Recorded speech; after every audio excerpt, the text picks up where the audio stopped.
What's up, guys? So if you watched the last video of us pulling this motor out, you're probably here wondering what happened to it, because there was a bunch of, let's see,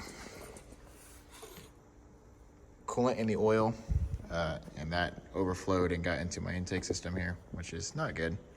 So the cause of all this, no, it's not head gaskets. Freeze plugs. So if you have not heard about this yet, these freeze plugs blow out of the cylinder heads. So you've got two back here, and that's the ones that blew on mine. You got one on the back side that's exposed to the outside, and you got one more behind your timing cover here on both cylinder heads. So the solution to this is to buy threaded plugs, machine your cylinder heads to put in some threads, and lock tight the threaded inserts in place. That way this doesn't happen to you. And this happened completely at random. I was just driving the car and they popped out. So if you're rebuilding one of these, make sure you get those plugs, get your heads milled or threaded so you don't have this issue.